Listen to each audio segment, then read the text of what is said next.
بسم اللہ الرحمن الرحیم۔ ویلکم ٹو مائی چینل صراط مستقیم۔ کسی خاص بات یا واقعے پر نازل ہونے والی قرآنی آیات میں سے آج ہم دیکھیں گے سورۃ ال عمران کی آیت نمبر 61۔ آیت کا ترجمہ کچھ اس طرح سے ہے: جو شخص تیرے پاس اس علم کے آ جانے کے بعد تجھ سے اس کے بارے میں جھگڑا کرے تو اسے کہہ دو کہ تم آؤ، ہم اپنے بیٹوں کو بلاتے ہیں اور تم اپنے بیٹوں کو بلاؤ، ہم اپنی اپنی عورتوں کو بلائیں گے اور ہم اپنے آپ کو پیش کرتے ہیں اور تم اپنے آپ کو پیش کرو، پھر ہم سب التجا کریں گے اور جھوٹوں پر اللہ تعالیٰ کی لعنت ڈالیں۔ اس سورت کے نزول کا سبب نجران کے عیسائیوں کے وفد کی آمد تھی۔ یہ لوگ حضرت عیسیٰ علیہ السلام کے بارے میں رسول اللہ صلی اللہ علیہ وآلہ وسلم سے گفتگو کر رہے تھے۔ ان کا عقیدہ تھا کہ حضرت عیسیٰ علیہ السلام اللہ کے بیٹے اور حکمرانی میں حصے دار ہیں۔ ان کے اس بے بنیاد نظریے اور عقیدے کے بارے میں یہ آیت نازل ہوئی تھی۔ نجران کا علاقہ یمن اور مکہ کے درمیان واقع ہے۔ یہ 73 بستیوں پر مشتمل تھا۔ ان میں 1,00,000 جنگی افراد موجود تھے اور یہ سب کے سب عیسائی تھے۔ 60 آدمیوں پر مشتمل ایک وفد رسول اللہ صلی اللہ علیہ وآلہ وسلم کی خدمت میں حاضر ہوا، جن میں سے 24 سردار تھے۔ ان میں بھی 3 اس علاقہ کے حاکم تھے۔ عاقب یہ ایک عہدہ کا نام ہے جس کا کام حکومت کے معاملات چلانا تھا۔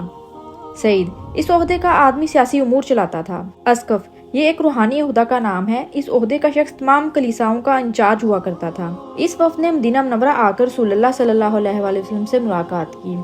اس وقت مکہ فتح ہو چکا تھا اور دور دراز سے مختلف وفود آ کر رسول اللہ صلی اللہ علیہ وآلہ وسلم سے ملاقاتیں کر رہے تھے تاکہ آپ صلی اللہ علیہ وآلہ وسلم سے مل کر کوئی سمجھوتا کر سکیں۔ جب یہ وفد رسول اللہ صلی اللہ علیہ وآلہ وسلم کے پاس آیا تو آپ صلی اللہ علیہ وآلہ وسلم نے ان کو اسلام کی دعوت دی۔ ان کو علم تھا کہ اللہ کے آخری نبی حضرت محمد صلی اللہ علیہ وآلہ وسلم ہیں۔ اس کے باوجود انہوں نے اسلام قبول کرنے سے انکار کر دیا اور اپنے عقائد پر ڈٹے رہے۔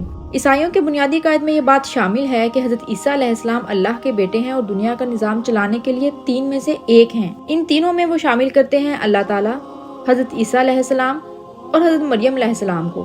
اس کے جواب میں رسول اللہ صلی اللہ علیہ وآلہ وسلم نے سورۃ مریم کی تلاوت فرمائی، مگر عیسائی وفد نے علم کے باوجود انکار کر دیا۔ عیسائیوں کا عقیدہ تھا کہ عیسیٰ علیہ السلام بغیر باپ کے پیدا ہوئے ہیں اور ان کا عقیدہ ہے کہ حضرت عیسیٰ علیہ السلام زندہ ہیں۔ آپ مردوں کو زندہ کرتے تھے اور ان کا یہ عقیدہ تھا کہ گھر میں محفوظ شدہ تمام چیزوں کا عیسیٰ علیہ السلام کو علم ہوتا تھا اور وہ سب کچھ بتا دیتے تھے۔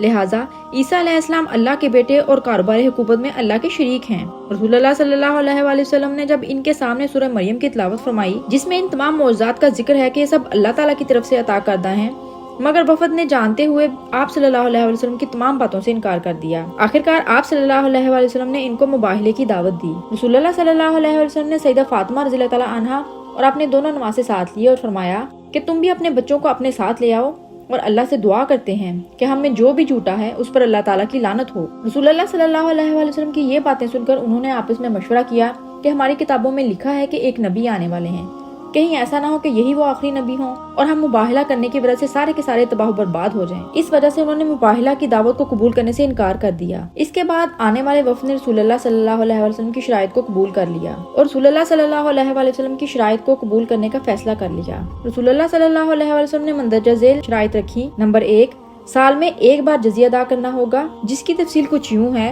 سال میں 2000 کپڑے کے جوڑے دینے ہوں گے، 152 گرام چاندی جمع کرنا پڑے گی۔ ان مذکورہ بالا شرائط کے بدلے میں عیسائیوں کو مکمل مذہبی آزادی ہوگی۔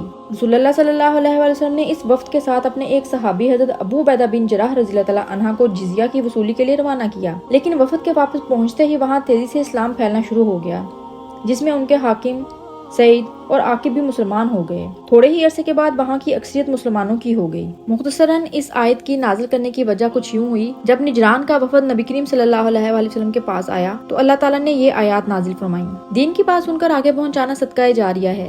اس طرح کی مزید ویڈیوز کے لیے میرے چینل کو سبسکرائب کرنا مت بھولیں۔